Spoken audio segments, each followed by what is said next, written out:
Hey y'all, I'm Kim, host of Book Marketing Mania, and I'm so thrilled you're tuning in to learn how to build your audience and reach new readers on podcast. So this week, we're continuing our series of podcast interviews with author and publisher spotlights on new friends that I've connected with through the PodMatch service that we talked about in episode 131. And I can't wait for you to hear from my new to me friend, author Stacy Kaye, to share tips for you if you're considering self-publishing, including where she turned to for support and what's working well for her to market her devotional, including her experience with PodMatch. You're in for a treat today, so let's get to it. Welcome, Stacy. I'm so glad to have you on the Book Marketing Mania podcast. Thank you. I'm happy to be here, Kim. Glad we finally made it work together. I know. Yeah, we've had to reschedule a couple of times, which always happens when you host a podcast. Right. But it's so fun to get to meet because we just found out we're local to each other. So I can't wait to maybe connect in person for coffee sometimes. But I wanted to invite Stacy on to tell about her book. So Stacy, why don't you just tell us a little bit about your book and who you wrote it for? Okay. So my book is a Christian devotional. It's called Damaged Goods, a devotional for the slightly imperfect. And I did choose that title because I feel like we all are a little bit damaged, right? Nobody goes through life unscathed. Yes. And so I feel like it can connect us when we're really honest and transparent. So what I did is I wrote, each chapter is a personal story from my life, and it talks about how God really just helped me through each of those situations. And then at the end, I have personal reflection questions, and there's a Bible story that correlates with whatever topic was in that chapter. And then it has a Bible verse at the end. And so and they're very short, they're very quick. But my whole purpose in that, I was writing it really to help women. And when I was writing, I was really thinking, that's my audience. It's always going to be women. And I still think that's my primary audience. But it's been amazing to me how many women have said, well, I gave it to my son, or I'm giving it to my husband, or whatever. He's going through a tough time. And I think he will relate, because even though he's not going to relate to exactly the same stories, just the fact that we've gone through something, connects us, right? The fact that we've been through something and God has helped us, and it helps people to see that testimony of what God can do. And so I think that that's really kind of the thing, because you could read that and you're going to say, I didn't go through this or this or this, but I do struggle with that, that kind of thing. So I think that that's kind of the purpose of, I have the saying that, our wounds become scars and our scars become stories, and our stories are really our testimony of what God has done for us. And so that's the whole reason that I wrote it. Yeah. I mean, damaged goods, like, we're all raising our hands to that, right? Because we're all imperfect and we've all been through, some kind of trial. And I know some people think one trial is bigger than the other, but that's not how God sees it, right? And that's a beautiful thing I think about devotionals is you can read it one day and it hits you one way, and then you might pick it up another day and read the exact same one. And it just, God really shows you like, this is related to this struggle today. It's so different than maybe what you read last year, even though it's the same words, it's just like how that scripture is coming alive that particular day. So I think that's incredible. And I love that, you wrote it for women, but you just never know, right? I mean, that's what I think that's so powerful is, being able to share our words and our testimony, because again, you never know how God's going to use that. And just because you thought you were writing for women doesn't mean, men can't be affected by it. And I think that's what's so fun. We always hear, especially in the writing world, right, to really think about your niche and think about your target reader, but which I think is important for us to really kind of get a clear view on who we're writing to and what we're writing about, so we don't just kind of go all over the place. But Definitely. I do feel like God just decides, right? I mean, he'll just decide who else is going to come along for the ride. We may not have been thinking it, but, other people are going to benefit from it. And we don't have to stress out about that, right? We just know he's going to provide. So I know you self-published your book, right? Yes. Which is a huge journey in itself. Stacy, oh my gosh, can't even imagine. So having been through that and have a published book now in your hand, what is the number one tip you would share if you met a writer today and they were like, oh gosh, I'd love to write a book one day, but I don't know anything about publishing. What is the number one tip you would share with them? I would say don't go it alone because Mm, you really need someone to, one, hold you accountable. Because if you're like me, you have other things. You have lots of, balls in the air and yeah. you're juggling. It's very easy to get pulled away from it and not just stay focused on what you're doing. And then also, as you're going through it, you need somebody who's actually done it before so Uh-huh. that they can help you. You want somebody who's at least one or two steps ahead of you so that they can help you figure out, because you just don't know what you don't know, and there's Yeah. so much to it. It's not like, oh, I'm just going to go to Amazon and just publish my book. There's a whole bunch of different things, and I partnered with a company who helps people, Uh-huh. and I loved it because I knew that, first of all, I had a coach and I was talking Mhm. to them on a monthly basis. Second of all, I knew I had a time frame and it was going to come to an end.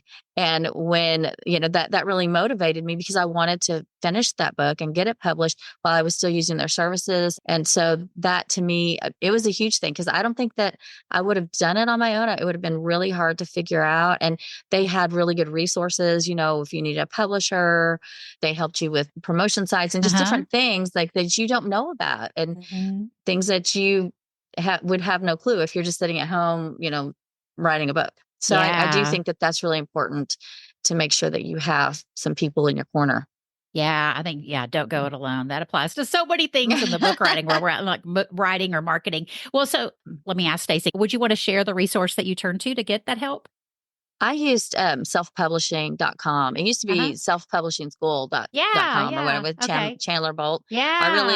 I really like him and kind of his mission or whatever. Uh-huh. And I probably, like so many people, I followed him for a long time. And I did like a 30-day writing challenge with somebody else before Uh-huh. I ever even found him. And I didn't, they'd say, oh, you can write your book in 30 days and everything. Mhm. And I'm sure people can do that. Yeah. That's not something that I was able to do, but I was able to get all of my outline done, to get just the meat of it. Like, I knew Uh-huh. what I was going to talk about in each chapter and kind of get it fleshed out. But yeah, having gone through that, it was really helpful for me to be able to, because they have so many, they teach you how to like brainstorm through it and how to get, Uh-huh. kind of hone in on what's really important. And the importance of putting it in a certain order, and all kinds of things like that. And then they helped me find an editor, which, because I have a background in journalism. I studied journalism Uh-huh. in school, and I was a managing editor for a newspaper, and I've been a staff writer. So I knew how to write the stories, Uh-huh. and I know how to edit the stories, but editing your own work is not a good idea. So Yeah. you're just too familiar, and it's just too easy to skip right over. And so they have a whole list of people, and I think now they actually have in-house that they can do. Uh-huh. But I found it to be invaluable. I mean, it Uh-huh. wasn't a perfect, thing. There were some Yeah. bumps along the way, but I think that's going to happen no matter where you go, and Yes. you kind of have to be in charge of it. Yeah, that's so true. I've talked to so many publishers, and oh my gosh, I've learned so much from Chandler's Hmm. podcast. Just I've Hmm. never, done anything with their services, but Yeah. just their podcast, I've been blown away. And his book, of course, Hmm. both of those have been incredible resources in my business. But yeah, I think just talking to different publishers and different authors on different publishing routes they've taken, there is no Hmm. perfect. There just Right. isn't. No matter what, there's always, some piece of the puzzle that maybe they don't it's really not their 100% sweet spot, and so you Right. usually turn to other people to get that extra help. But you do just have to, like you said, you just have to not go it alone and pick one and start moving Right. in the right Right. direction. Otherwise, you're not going to have that book that God called you to write. So thank Exactly. goodness for all of us readers you do. So let me ask you too, Stacy, what's working well for you right now to market your devotional?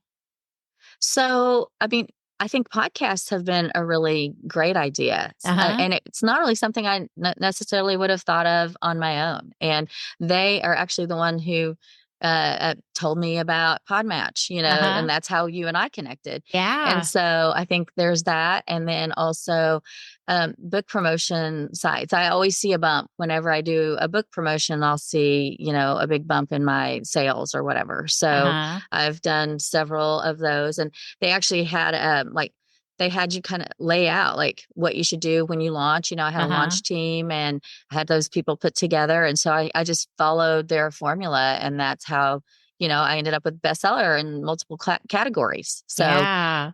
I think that really helped. I wouldn't have known how to do that and have Yeah, help. yeah. That's definitely Yeah. one of the things I've loved about his book is, and it may, I know he did an updated version in recent years, but that book's been around for a long time. It's such a great resource. It's called Published, right? I feel like I Yes. should have it on I know I have it on my bookshelf, but I love it in there. He talks about the 1 year marketing plan. And Hmm. so I think it's so important. And I'm sure you've seen this being published, right? It's just Hmm. that there is a long game to it. It's like I think Yes. sometimes we get all crazy about our launch date and then we Hmm. forget, oh, yeah, once that launch date's over, you still got to be marketing your book because there's still readers out there you need to Right. help and get them through their whatever struggles they're going through. But I love that. Yeah. And he puts a huge emphasis on podcast guesting. So I'm so glad to Hmm. hear that he referred you to Podmatch because I think people are starting to learn a little bit more about it. But I Hmm. know people don't realize that maybe they could do it even before their book's out, to start talking about the book. But yeah, so I wanted to ask you about Podmatch since that Hmm. is how we officially connected, which is super fun because Hmm. otherwise we wouldn't have met, any Right. other Right. way. But I'd love to hear about because I know you have been on several interviews through Podmatch. So tell Uh-huh. us about your experience there as that being your go-to source to find podcasts to be a guest on. Or, I Yeah. need to do a whole episode on Podmatch, just how it all works. But I've had Right. several guests talk about it, but I'd just love to hear your experience. So, yeah, I was really surprised at how easy it was to just jump in there and, everybody has a profile and, it matches you up with people and you can pass or accept or whatever. And I've had several people reach out and message me and ask me to be a guest. And then I've reached out to a lot of people. I'll get on there and do research on my own and Hmm. reach out to them and ask to, hey, I think would be a good match. And I'll tell you, I think I've done about 6 or 8 Wow. from there.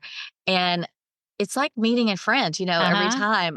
I'm always so excited when I get off because it's like, what a great conversation. And they're Hmm. always different, even though what's about in the book to Uh-huh. a large degree, they're always different and it's always interesting. So yeah, I think that's a great resource and it's really been a fun thing for me. And my sister and I have talked about starting our own podcast. And Uh-huh. so I love that, hey, we could just hop right in there. We could, be hosts and start finding guests Uh-huh. that way as well. Yeah. Yeah. Yeah. It's so great for both a host and a guest. I think it's, Hmm. yeah, like you said, it's kind of reaching outside the box of your norm because you're meeting people you would never meet any other way. And I do Right. think that in my mind with podcast guesting, sometimes the return on the investment is that return on the relationship. Like it's the relationship that's built is so much more important than did I get any book sales or, anybody on my email list. It's like that relationship can go so far. And then you never know who's in the audience listening of that show. I Right. know, like, as authors in the same Christian publishing world, we tend to think of like, oh, we're only going to go on these certain podcasts. Mhm. And it usually ends up being ones that, it's just the same people over and over and over promoting their books. And it's like, Right. how can I get my book in front of new people now? Like Right. this may be the same audience that I'm connected with on Instagram or something, but how can I get into the audiences of new people that have these struggles that my book needs to, help? And I just Mhm. think that Podmatch does that so beautifully, right? It just introduces you to people you would never know. And I can't wait to Right. see where our Yeah. relationship goes, Stacy. It's so Yeah. fun. But yeah, I can't wait. I'll be cheering on your new podcast, hopefully with your sister. That's so cool. Yeah, yeah, I'll let you know if we get it up and Yeah, running. keep us We posted. get together and Yeah. we talk about it, That's and right. then we Yeah, because never she we lives in my never go area too. record. So Yeah. I definitely would love to get together with y'all. So this has been so good, Stacy. So tell us where our listeners can connect with you and learn more about the Damaged Goods book or, just Okay. about your writing in general.